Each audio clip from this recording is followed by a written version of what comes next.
Logan O'Brien. It seems like everybody these days is making home movies using a consumer video camera.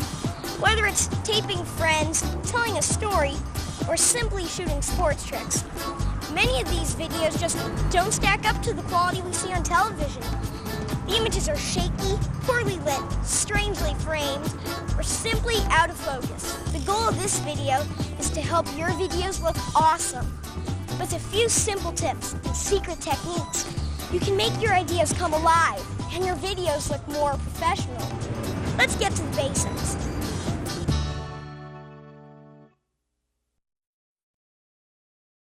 To make a movie, you are first going to need a camera. Almost every city has a camera store. Find the one nearest to you. This is the best place to start. Someone you know probably already has a camera to use, which can help you save money during this learning phase. Ask around.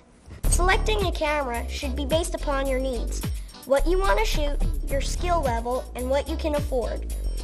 A camera's price is determined by things like new technology, lens quality, and most important, picture quality. For our show, we will be working with digital video cameras, commonly called DV cameras. The great advantage of DV cameras is that they allow you to send your footage to a computer for video editing. You can use any video camera format you like, but DV is recommended. Before you begin shooting, there are several accessories you may want for your camera. Get a clear filter to screw onto the front of the lens. A haze, B glass, or UV filter keeps dust and small particles off the lens. It is cheap protection compared to replacing the camera's lens. The size of the filter needed is printed on the front of the lens. Your camera probably came with one 1-hour battery. This is not much battery time, so you should purchase a spare battery with more than 4 hours of battery time. You'll also need a camera case to protect your camera and gear. Look for one with many pockets and plenty of padding. Getting a quality video tripod is a must. Video tripods are stronger than photo camera tripods. These still camera tripods are too lightweight and not designed for operating the most basic camera moves like tilts and pans. Using a tripod gives your pictures a more professional look. Later in the show, I'll do an experiment that shows the value of the tripod. Make sure you purchase plenty of high-quality tape stock. Buying boxes of 10 is cheaper and easier than running out and buying a few tapes at a time. While every camera comes with a built-in microphone, you may want to look into an external microphone to plug into your camera. This will help get sounds you want and eliminate sounds you don't want. A nice extra is a pair of headphones. Wearing headphones helps you hear what the microphone is picking up. Finally, you may want a small light to help brighten up the subject.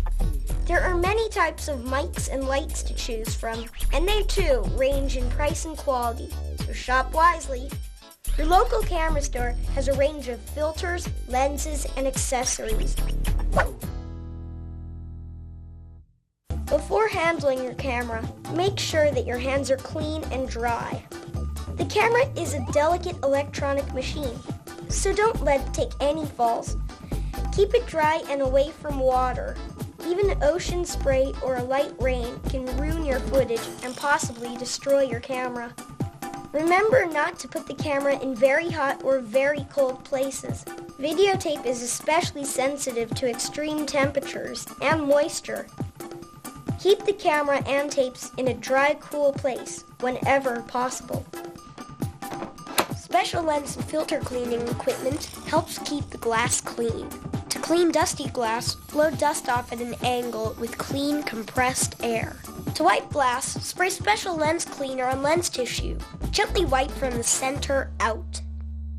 Finally, when opening, closing, and putting pieces together, be gentle. Don't force parts together. Once you get your camera, study over it. If you decide to rent a camera, ask the rental house for a demonstration. Then you'll know as much about the camera as you can before you start shooting. First, find the record button. When holding your camera properly, the thumb of the right hand can cover and press this circular button. To get your camera to work as a camera, make sure you are in camera mode. The camera can also work like a videotape recorder or VTR. While in VTR mode, your camera can play back what's on the tape or record from another device using audio-video cables. Your camera might even be able to take still pictures using a photo mode. Once in camera mode, pushing the record button starts the camera recording a visual image onto the tape stock. Pushing it again stops the camera. Now, let's look for the zoom button. This is usually a button marked with a T and a W. When you press the letter T, which stands for telephoto, the camera's lens zooms in. By pressing the letter W, which stands for wide angle, the camera zooms out. There are numerous other buttons you should be familiar with. All consumer video cameras have automatic operations. By turning the auto settings on, the camera sets the focus and determines the exposure. The camera makes choices by small sensors inside. The sooner you learn to take control of these auto functions, the sooner you'll have better looking images. Taking control of the auto settings is called manual operation, and this is an essential tool to getting that more professional look. Before we begin, let's go over how a video camera works. As light enters the camera through the lens, it is focused onto a device that captures light. It is called a CCD. The CCD turns light or visual information into the electronic information that saves this onto the magnetic videotape. Unlike film, which takes 24 individual pictures per second, video takes 30 images every second to recreate the feel of motion on the screen. When put together, these separate images gives the illusion of real life. Since we're working with video, we'll use the TV standard of 30 frames per second. To help understand the frame rate, let's look at the human eye. A single blink of the eye takes about 1/5 of a second. One frame in a video is 1/30th of a second. While you might be able to blink 5 times in a second, a video camera blinks about 30 times. By capturing 30 individual frames per second, the camera is able to imitate the look of real life.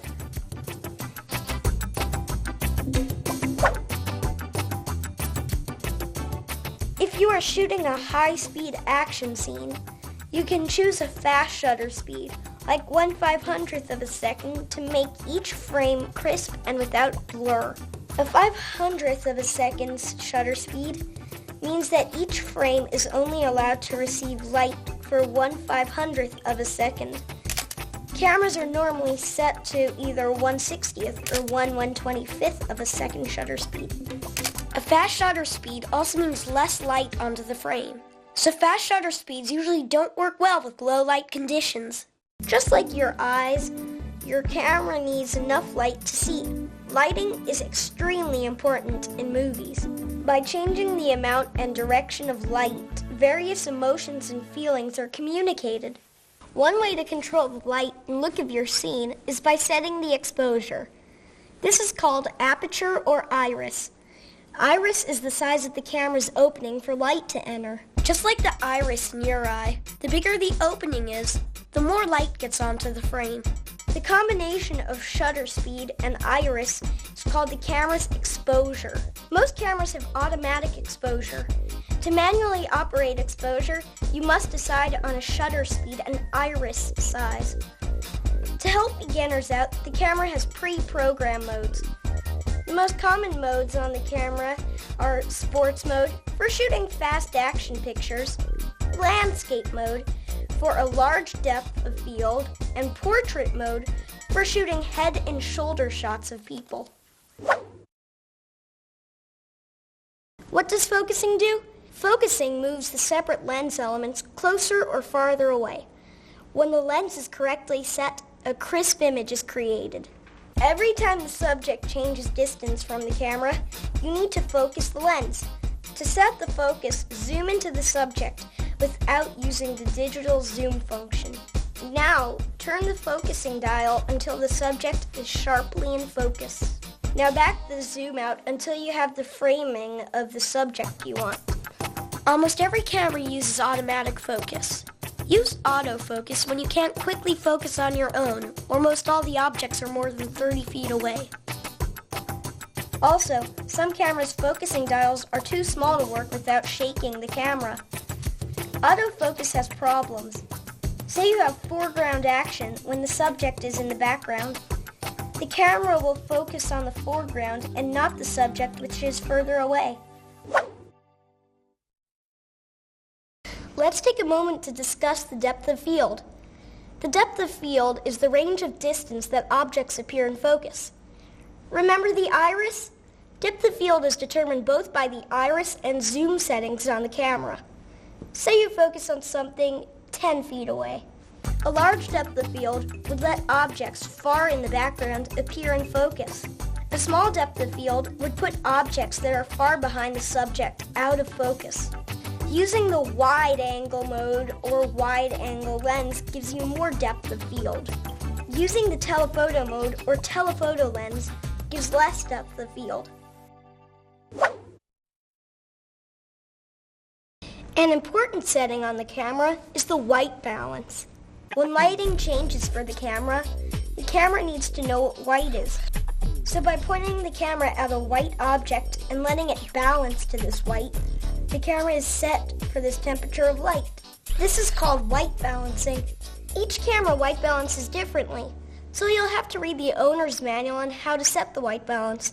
Some cameras may not allow for white balancing. White balancing usually involves holding a button while your camera is aimed at something white. Use a white card or poster board and zoom the camera so the white fills the frame. In an emergency, you can white balance with other objects, white or gray. Use the card to reflect the same light that is falling on the subject. Next, hold the white balance button until the camera gets set. After a try or two, you can do this in a few seconds. However, don't set the white balance while recording. You can learn more about your camera's specific features by reading the owner's manual. If you don't feel comfortable using the manual settings, keep all your projects in automatic mode until you practice and become familiar with the possible manual settings. Let's look at the zoom button. Zooming is one of the cool buttons that you can actually see what's happening as you press it. Zooming gets you in close to your subject or far away without moving the camera. It is a magnified image of the frame. Zooming is mostly used when moving the camera would be too difficult or too dangerous. Now that you know a little more about the camera, let's talk about getting good video images. Making your own videos can be a lot of fun. Making your videos turn into something cool just takes a few techniques. So charge those batteries. You'll want to go out and shoot after this.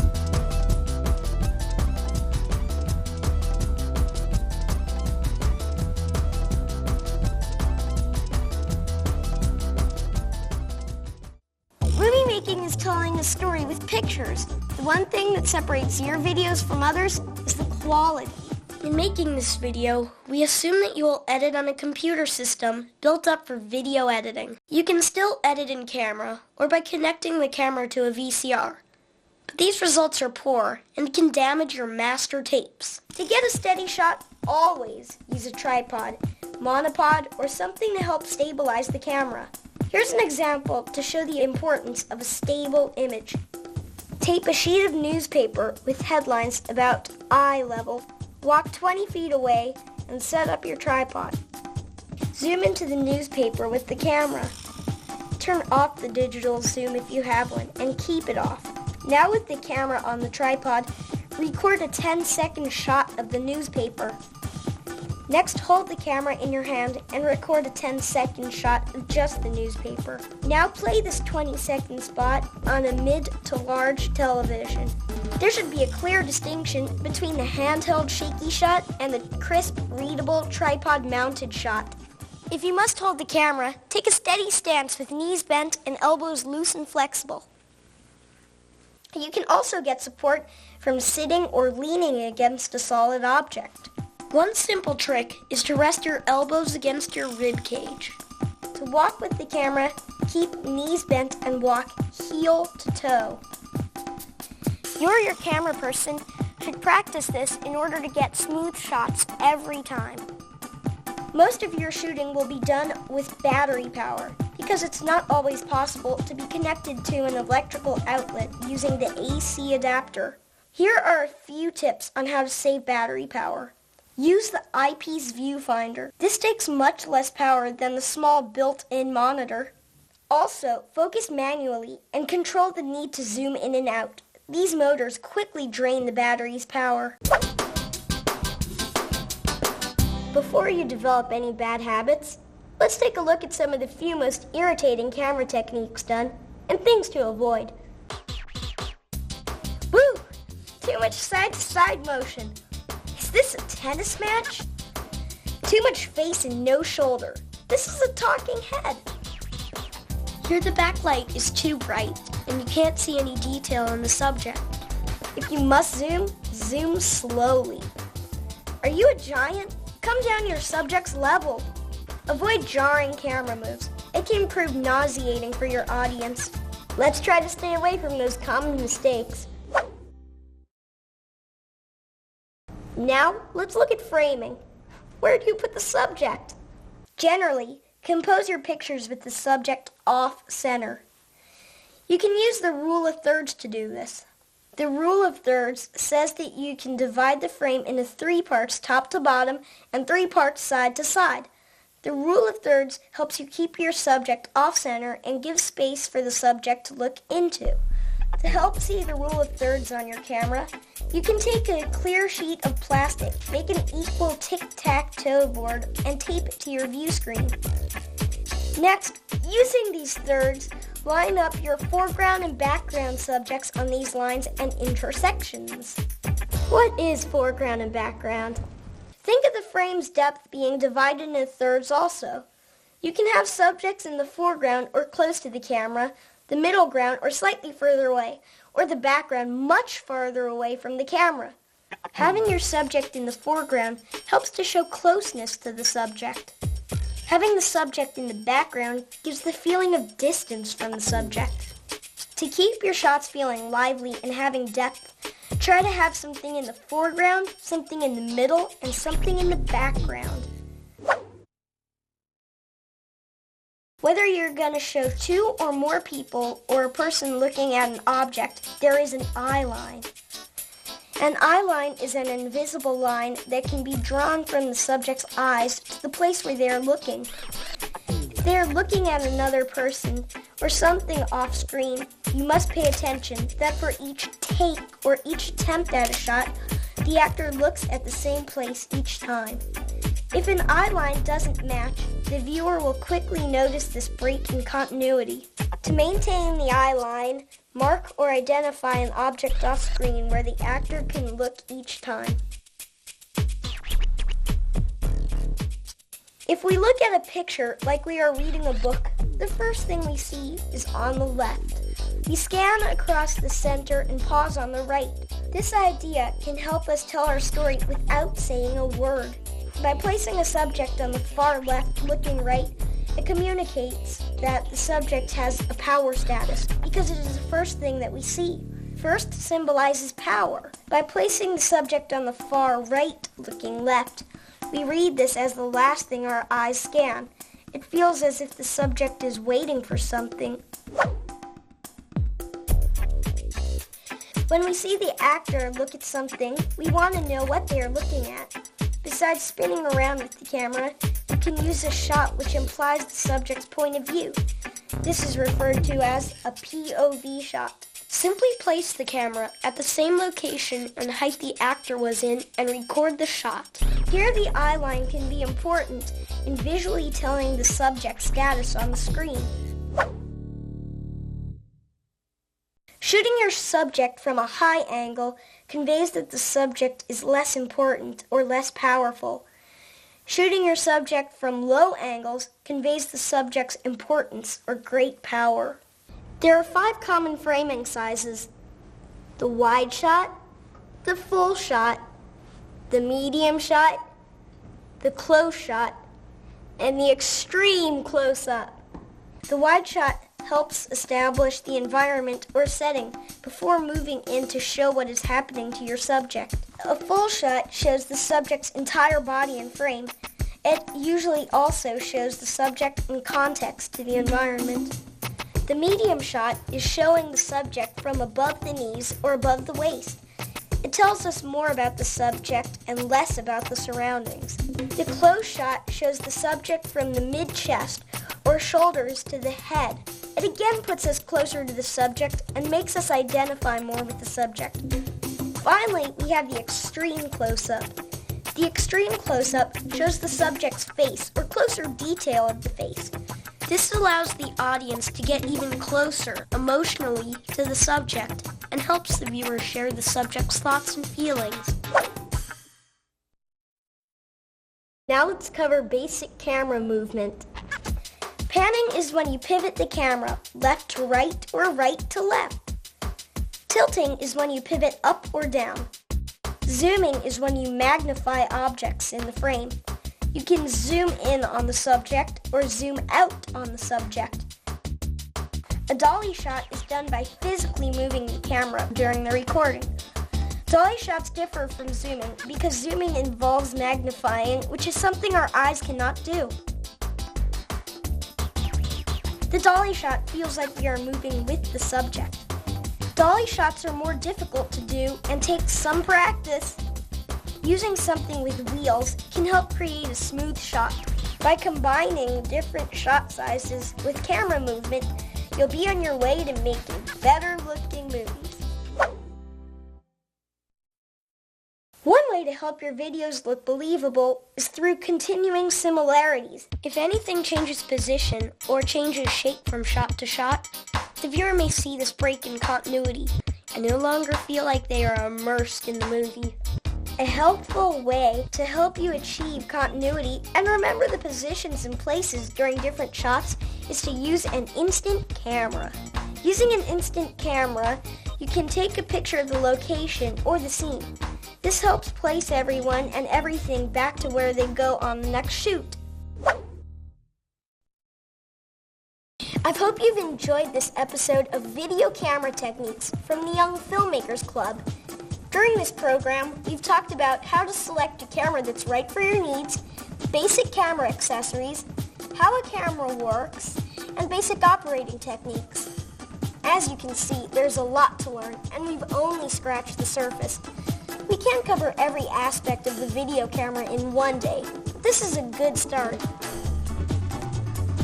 I'm Logan O'Brien, and it's been my pleasure to share these professional techniques with you. Other Young Filmmakers Club tapes will go into much greater details on specific topics and will help get you to shoot like a pro.